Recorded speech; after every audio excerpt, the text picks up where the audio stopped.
Anitha Kalaiselvam சிஸ்டரோடைய bulk பர்ச்சேஸ்க்கான ப்ராடக்ட்ஸை back பண்ணிக்கிட்டே நான் என்னோட இகிகாயை எப்படி ஃபைண்ட் அவுட் பண்ணேன் 2023 அப்படிங்கிறத பற்றி உங்கள் கூட டிஸ்கஸ் பண்ணிக்க போகிறேன். இகிகாய் அப்படின்னா என்னென்னா பர்பஸ் ஆஃப் ஆர் லைஃப். ஜாப்பனீஸோட டேர்ம்ஸில் சொல்லணும் அப்படின்னா நம்ம எந்த ஒரு விஷயத்தை மெய் மறந்து செய்கிறோமோ அதுதான் இகிகாய். நேரமோ காலமோ இதனால் நமக்கு என்ன கிடைக்கும் அப்படின்னு யோசிக்காமல் நம்ம பண்ணுற ஒரு விஷயந்தான் இகிகாய். என்னோட இகிகாய் டீச்சிங். ஏன்னா என்னால் பீப்புளுக்கு ஈஸியாக ஒரு விஷயத்தை புரிய வைக்க முடியும்.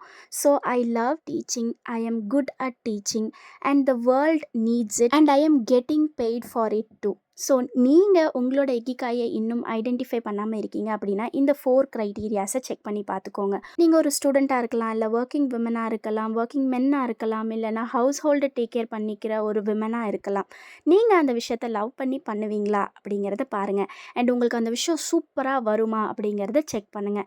அண்ட் இந்த வேர்ல்டுக்கு நீங்கள் செய்கிற ஒரு விஷயம் தேவைப்படுதா, அண்ட் அந்த விஷயத்தை நீங்கள் பண்ணும்போது மற்றவங்க உங்களுக்கு பே பண்ணுவாங்களா, இந்த 4 க்ரைட்டீரியாஸையும் செக் பண்ணி பார்த்துட்டு உங்களோட இகிகாய் என்ன அப்படிங்கிறத கமெண்ட்டில் சொல்லுங்கள். நான் கண்டிப்பாக அதை ரீட் பண்ணி பார்ப்பேன். அண்ட் நம்ம கசூரா ஃபேஷனில் 5,000 10,000 இன்வெஸ்ட் பண்ணாமல் ஜஸ்ட் 500 ருபீஸ்லேயே உங்களோட ஆன்லைன் பிஸ்னஸை கம்ப்ளீட் கைடன்ஸோட ஸ்டார்ட் பண்ணுறதுக்கு நம்ம பேஜை ஃபாலோ பண்ணிவிட்டு பிஸ்னஸ்னு கமெண்ட் பண்ணுங்கள். 500லேருந்து நீங்கள் ஸ்டார்ட் பண்ணுற இந்த பிஸ்னஸை ஒரு பிராண்டாக எப்படி க்ரியேட் பண்ணுறது அப்படிங்கிறத உங்களுக்கு ஈஸியாக சொல்லி புரிய வைக்கிறதுக்கு நான் இங்கே எக்ஸைட்டடாக வெயிட் பண்ணிகிட்டு இருக்கேன். டியர் அனிதா சிஸ்டர், நீங்கள் உங்கள் பிராண்டை க்ரியேட் பண்ணுற விதம் எனக்கு ரொம்பவே பிடிச்சிருக்கு. I am so proud of you.